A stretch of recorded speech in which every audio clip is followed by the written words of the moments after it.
خداوند کے زندہ اور پاک کلام میں سے یسایا کی کتاب اس کا 9واں باب۔ لیکن اندوہگین کی تیرگی جاتی رہے گی۔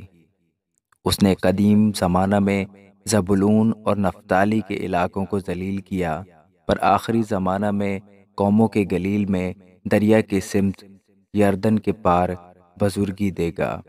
جو لوگ تاریکی میں چلتے تھے انہوں نے بڑی روشنی دیکھی، جو موت کے سائے کے ملک میں رہتے تھے ان پر نور چمکا۔ تو نے قوموں کو بڑھایا، تو نے ان کی شادمانی کو زیادہ کیا۔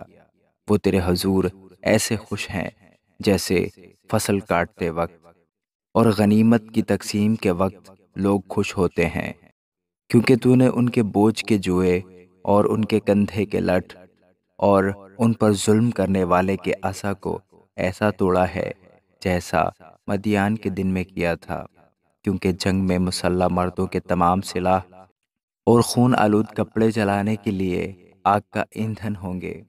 اس لیے ہمارے لیے ایک لڑکا تولد ہوا اور ہم کو ایک بیٹا بخشا گیا، اور سلطنت اس کے کندھے پر ہوگی، اور اس کا نام عجیب، مشیر، خدائے قادر، ابدیت کا باپ، سلامتی کا شہزادہ ہوگا۔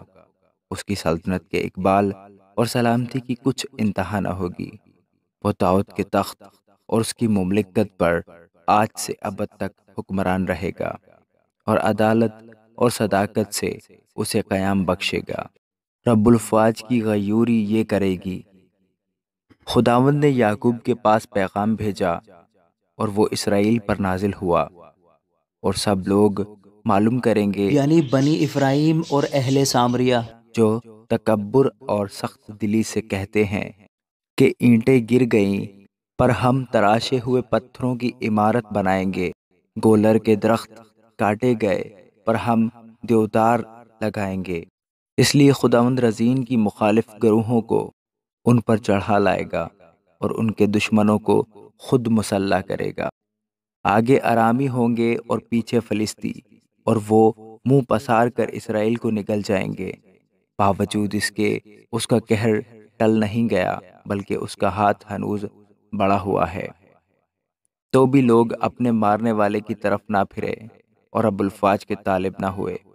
اس لیے خداوند اسرائیل کے سر اور دم اور خاص و عام کو ایک ہی دن میں کاٹ ڈالے گا۔